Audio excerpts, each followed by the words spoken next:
Hello दोस्तों, स्वागत है आपका एक नए वीडियो में। मैं मृत्युंजय मिश्रा, आपका बायोलॉजी एजुकेटर, आपका स्वागत करता हूं इस यूट्यूब चैनल पे। यहाँ पे हम बायोलॉजी के सारे टॉपिक्स पढ़ेंगे और ये चैनल स्पेशली डेडिकेटेड है उन बच्चों के लिए जिनको ये लगता है कि बायोलॉजी केवल और केवल रटने वाला सब्जेक्ट है। इस धारणा को हम दूर करने वाले हैं और हम आपको केवल और केवल बायोलॉजी पढ़ाएंगे नहीं बल्कि बायोलॉजी सिखाएंगे भी। तो आइए आज हम कुछ बेसिक टर्म्स के बारे में जानने की कोशिश करेंगे कि बायोलॉजी क्या है, बायोलॉजी कैसी है और बायोलॉजी की शुरुआत कहाँ से हुई। जब हम बायोलॉजी की बात करते हैं दोस्तों, तो हम बायोलॉजी में एक चीज देखते हैं कि जो बायोलॉजी है वो केवल और केवल, अगर हम बायोलॉजी की बात करें तो बायोलॉजी दो शब्दों से मिलकर बना हुआ है। पहला शब्द है बायोस और दूसरा शब्द है लॉजी। अगर हम बात करते हैं इन दो शब्दों की, अगर इनका हम अर्थ समझने की कोशिश करेंगे तो बायोस एंड लॉजी। अगर हम बायोस की बात करें तो बायोस का मतलब होता है लाइफ और लॉजी का मतलब होता है study of. What does it means? It means that study of life is known as biology. Study of life is known as biology. अब अगर हम बायोलॉजी की बात करें, फर्दर बायोलॉजी की बात करते हैं, अब ये विषय ये है कि ये किस क्लास के लिए अप्रोप्रिएट होने वाला है। तो ये विषय, ये लेक्चर केवल और केवल एक बेसिक बायोलॉजी लेक्चर है जिसको क्लास 9th का भी बच्चा देख सकता है, क्लास 10th का भी बच्चा देख सकता है, क्लास 11th का भी बच्चा देख सकता है, क्लास 12th का भी बच्चा देख सकता है। जिसको भी बायोलॉजी के विषय में रुचि हो, जिसको भी इसको पढ़ना अच्छा लगता हो, वो इन सारी चीज़ों को देख सकता है, वो इस लेक्चर को एंजॉय कर सकता है। अगर हम बायोलॉजी की बात करें तो स्टडी ऑफ लाइफ, अगर जीवन के अध्ययन की हम बात करते हैं तो उसको हम बायोलॉजी कहते हैं। अच्छा, बायोलॉजी को दो भागों में विभाजित किया गया है। Biology is divided into two distinguish part. First one is botany and second one is zoology. तो अगर हम बात करते हैं बॉटनी और जूलॉजी की, सिंपल सी बात यह है कि बायोलॉजी की दो ब्रांचेस हैं।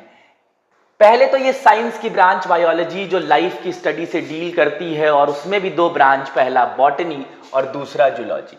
अब बॉटनी और जूलॉजी क्या कहता है?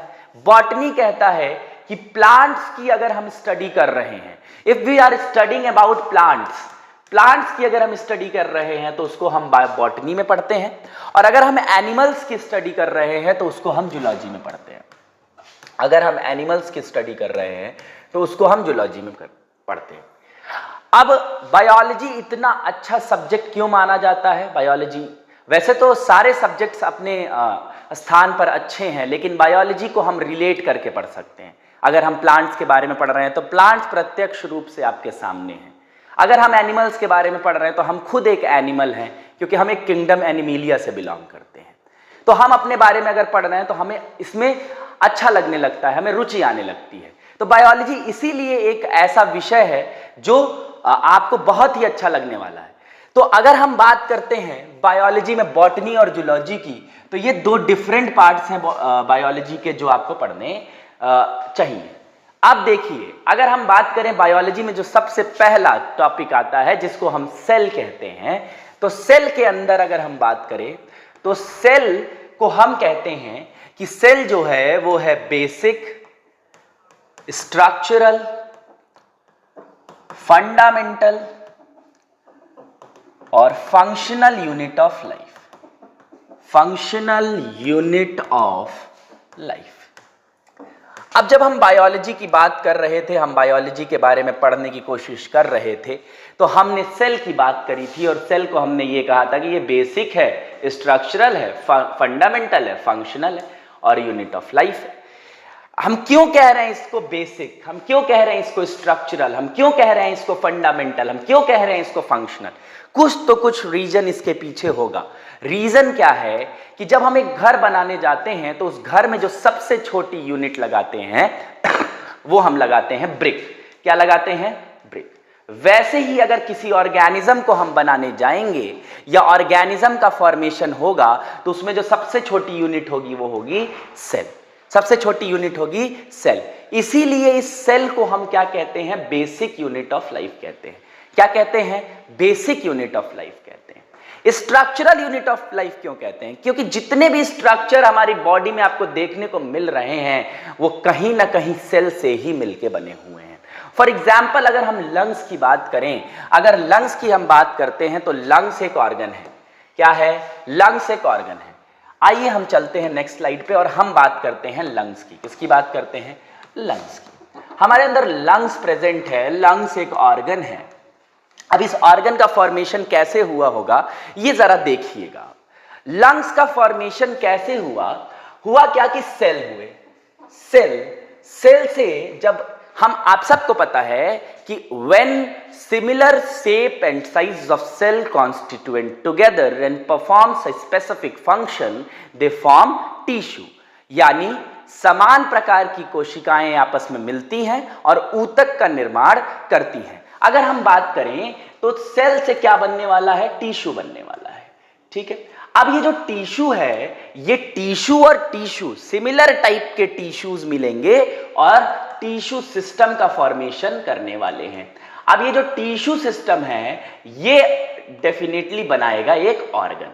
तो कहीं ना कहीं इस ऑर्गन के बनने की शुरुआत कहां से हुई है? इस ऑर्गन के बनने की शुरुआत सेल से हुई है। इस ऑर्गन के बनने की शुरुआत कहां से हुई है? सेल से हुई है। तो हम इसीलिए, अच्छा हमने पहली बात आपको बताई कि बेसिक क्यों कहा? बेसिक इसीलिए कहा कि अगर सबसे छोटी यूनिट की हम बात करेंगे तो सबसे छोटी यूनिट क्या होगी? सबसे छोटी यूनिट सेल ही होगी। हाँ या ना?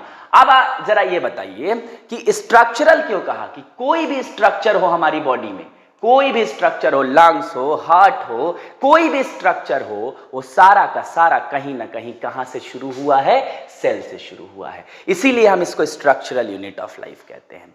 आई बात समझ में? अब फंक्शनल यूनिट ऑफ लाइफ क्यों कहते हैं? ये कौन सा फंक्शन परफॉर्म करता है भाई? बोलिए। फंक्शनल यूनिट ऑफ लाइफ क्यों कहते हैं? हमारे अंदर तो सारे फंक्शन ऑर्गन परफॉर्म कर रहे हैं ना। हमारे पास, हम ऐसे कॉम्प्लेक्स ऑर्गेनिज्म हैं जिसके अंदर कई सारे ऑर्गन सिस्टम हैं। और जैसे हम आगे की अगर आपको बात बताएं तो ये ऑर्गन से बनते हैं ऑर्गन सिस्टम। क्या बनते हैं? Organ system. और ये ऑर्गन सिस्टम फिर फॉर्मेशन करता है ऑर्गेनिज्म का, लेकिन सारे ऑर्गेनिज्म का नहीं। क्यों? क्योंकि यूनिसेल्युलर भी तो ऑर्गेनिज्म है। अरे बोलिए, तो क्या यूनिसेल्युलर ऑर्गेनिज्म के पास क्या ये ऑर्गन प्रेजेंट होगा? क्या नहीं, उसके पास ऑर्गन प्रेजेंट होगा ही नहीं। क्यों? क्योंकि उसके पास सिंगल सेल है। तो अगर हम on the basis of cell organism को डिवाइड करें तो दो तरह के ऑर्गेनिज्म हमको देखने को मिलते हैं। पहला है यूनिसेल्युलर और दूसरा है मल्टीसेल्युलर। अच्छा, मल्टीसेल्युलर की कहानी तो आपने बता दी भाई। अब यूनिसेल्युलर की कहानी जरा सुनिए। यूनिसेल्युलर जो ऑर्गेनिज्म है उसके पास एक ही सेल प्रेजेंट है और वही सेल सारे फंक्शन परफॉर्म कर रहा है। अब एक यूनिसेल्युलर ऑर्गेनिज्म का हम नाम देख सकते हैं, जैसे कि है बैक्टीरिया। अब ये जो बैक्टीरिया है ना भाई, ये बैक्टीरिया यूनिसेल्युलर है। क्यों? क्योंकि ये किंगडम मोनेरा से बिलोंग कर रहा है ना। और मोनेरा में हमें पता है कि सारे के सारे सेल, अब जिनको मोनेरा के बारे में नहीं पता उनको मैं बता दूं कि जब हमने इस पूरे संसार के सारे जीवों को एक जगह इकट्ठा किया, सारे ऑर्गेनिजम्स को एक जगह इकट्ठा किया, तो लगभग 17 से 18 लाख स्पीसीज देखने को मिली। और उन स्पीसीज को हमने 5 किंगडम्स में डिवाइड किया। एक साइंटिस्ट हैं जिनका नाम है R.H. विटेकर, उन्होंने 1969 में 5 किंगडम क्लासिफिकेशन दिया, जिसमें उन्होंने ऑर्गेनिजम्स को 5 किंगडम में डिवाइड किया। पहला किंगडम मोनेरा, दूसरा प्रोटिस्टा, तीसरा फंजाई, चौथा प्लांटी और पांचवा एनिमिलिया। अब ये जो मोनेरा था ना, इसकी कहानी अलग थी। इसके पास सेल प्रोकैरियोटिक और यूनिसेल्युलर। खैर, हम जब उस विषय पे आएंगे, बायोलॉजिकल क्लासिफिकेशन पढ़ेंगे, तो वहां हम आपको इसके बारे में और विस्तार से इलैबोरेट करके बताएंगे। लेकिन अभी हमको बस इतना जानना है कि ये जो यूनिसेल्युलर ऑर्गेनिज्म है, ये यूनिसेल्युलर ऑर्गेनिज्म कौन है? बैक्टीरिया है। अब बैक्टीरिया यूनिसेल्युलर है, वो सिंगल सेल सारे फंक्शन परफॉर्म कर रहा है। वही एक्सक्रीशन भी करा रहा है, वही डाइजेशन भी करा रहा है, और वही सारे जितने लाइफ प्रोसेसेस बैक्टीरिया में चलने वाले हैं वो सब एक सिंगल सेल परफॉर्म कर रहा है ना। इसीलिए हम सेल को क्या कह रहे हैं? फंक्शनल यूनिट ऑफ लाइफ कह रहे हैं। अब ये बेसिक था सेल का। हमें बचपन से रटाया जाता है, क्लास 6 से रटाया जाता है। सेल क्या है, what is cell, cell is the basic fundamental structural unit of life. लेकिन ये हमें कभी पता ही नहीं था कि हम इसको बेसिक स्ट्रक्चरल फंडामेंटल क्यों कह रहे हैं। आज मैं ये आशा करता हूं कि आपको ये समझ में आया होगा कि सेल को basic structural fundamental unit of life क्यों कहते हैं। जब भी हमें समय मिलेगा फिर हम आपसे मिलेंगे अगली वीडियो में। तब तक के लिए जय हिंद, नमस्कार।